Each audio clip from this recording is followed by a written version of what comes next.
Hello everyone and welcome to this week's game devlog on the Blue Dots Expedition, a turn-based strategy fight game. Serious talk before moving on. I hope all of you are in good standing right now in self-isolation, hysteria, shortage, and mass cancellations. It means a lot that you look at someone as small time as me in times like this where YouTubers probably have more eyes on them than ever. With that said, let's get into it.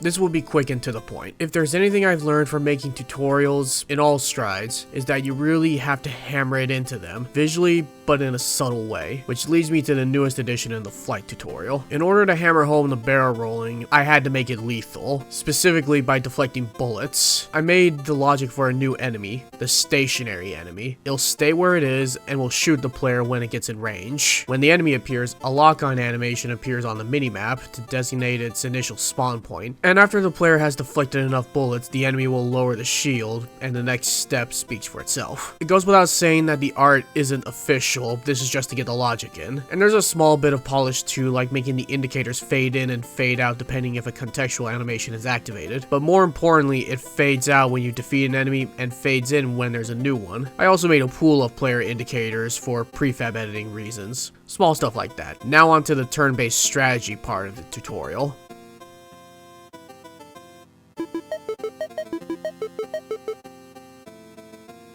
This is going to sound like a lot of small improvements, but unfortunately some of the small fixes and improvements make the difference. I added a simple fade animation to the designated spot so that it isn't just a drab static circle sprite, and I made some camera logic for the healing phase, mostly just focusing on the planet.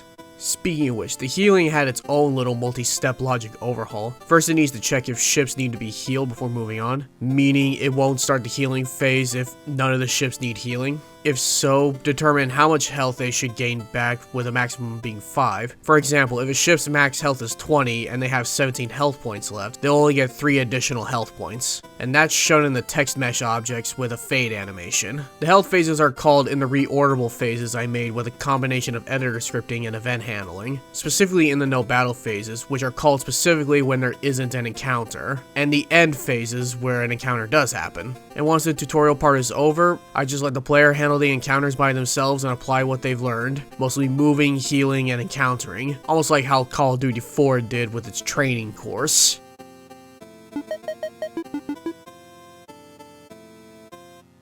I've made another phase where it tells the player to move the planet to avoid mission failure, but that's small. The main point is that the tutorial, structure-wise, is done. And best of all, the way I organized it, if something should be taught before or after, I could just simply move it up or down. I'm gonna try to get some feedback from people unfamiliar with the game to see how effective the tutorial is. In person, mind you, if I can. Next time I hope to do some optimization and hopefully get some other levels and other mechanics I've been planning for a while in. And maybe make a 3D model for the stationary enemy too. That'll be it for this week. Let me know if you have any questions or feedback. Take care of yourselves and have a good week.